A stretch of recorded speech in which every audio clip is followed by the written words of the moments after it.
Friends, तो आज हम लोग जानेंगे डाटा स्ट्रक्चर का टाइप। तो चलिए, डाटा स्ट्रक्चर देखिए, डाटा स्ट्रक्चर के बारे में हम लोग प्रीवियस वीडियो में हम लोग जान चुके हैं, लेकिन एक बार ओवरव्यू इसके बारे में और भी जान लेते हैं कि डाटा स्ट्रक्चर क्या होता है। ठीक, देखिए, डाटा स्ट्रक्चर वो होता है ना, जैसे कि कोई भी पार्ट को हम किस तरह से सीक्वेंस, मतलब डाटा को किस तरह से सीक्वेंस वाइज में रख सके जो कि फ्यूचर में हमारे काम हो और जल्दी उसको हेल्प, मतलब कि शॉर्ट करके जल्दी उसे हम खोज सके। ठीक, जैसे कि एक एग्जांपल दे देते हैं। बहुत सारा यहाँ पे बुक रहता है। ठीक, बुक है जो कि भी यहाँ पे नाम लिख लेते हैं कोई भी। ठीक, देखिए, ये सीक्वेंस वाइज में नहीं है। अगर हम ढूंढना चाहे तो इस तरह अगर हम सीक्वेंस वाइज में रख लेते हैं, ए नाम का बुक ऊपर रहेगा, फिर बी नाम का उसके नीचे, फिर डी नाम के उसके नीचे, फिर जेड नाम, तो ये क्या हुआ, एक सीक्वेंस फॉर्म में है। तो हम डाटा स्ट्रक्चर को क्या करते हैं ना, सीक्वेंस फॉर्म में रख के उसे, ताकि फ्यूचर में हम कभी भी यूज करके जल्दी से जल्दी उसका खोज सकें। ठीक, तो चलिए, अब हम लोग जानते हैं डाटा स्ट्रक्चर का टाइप क्या होता है। ठीक, देखिए, डाटा स्ट्रक्चर को बेसिकली दो भागों में बांटा गया है। किसमें किसमें?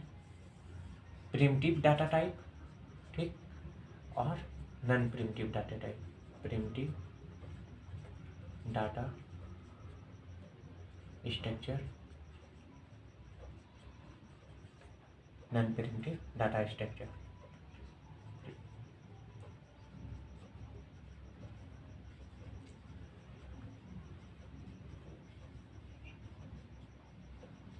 देखिए, प्रिमिटिव डाटा स्ट्रक्चर को हम लोग एक और नाम से जानते हैं, बिल्ट इन डाटा स्ट्रक्चर। ठीक,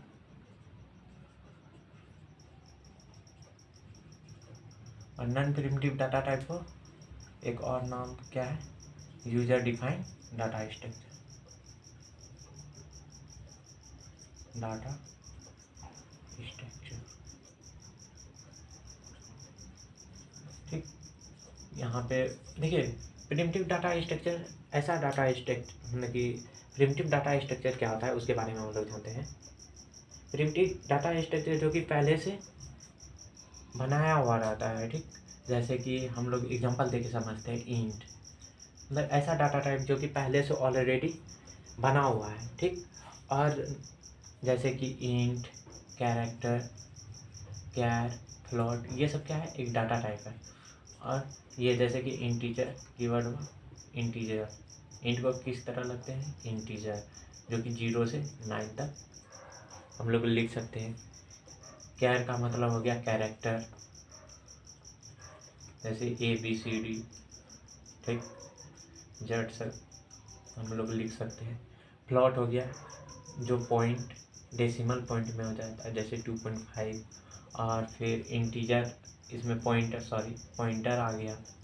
ये सब क्या हो गया, प्रिमिटिव डाटा टाइप एग्जाम्पल। ठीक, अब देखिए, यूजर डिफाइंड डाटा टाइप क्या हुआ है, जो कि यूजर द्वारा बनाया गया है। तो इसमें इसका भी दो टाइप होता है। ठीक, नॉन प्रिमिटिव डाटा टाइप का दो टाइप, इसको भी हम लोग बांट देते हैं।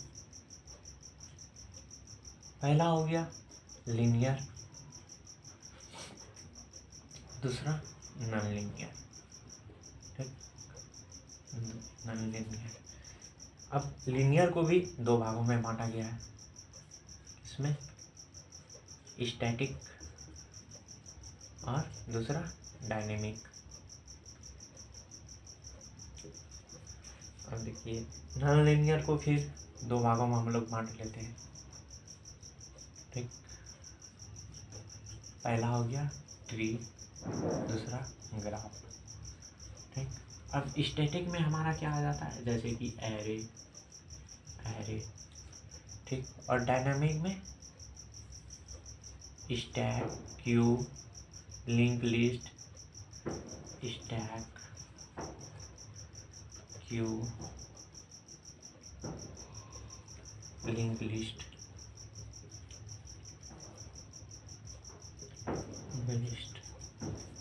तो आज हम लोग जान लिए कि डाटा स्ट्रक्चर का क्या क्या टाइप होता है। इसके बारे में हम लोग नेक्स्ट क्लास में पढ़ेंगे। प्रिमिटिव डाटा टाइप क्या होता है, non primitive data type, linear, सब के बारे में एक एक करके नेक्स्ट क्लास में हम लोग जानेंगे। आज भर के लिए इतना ही। तो थैंक यू।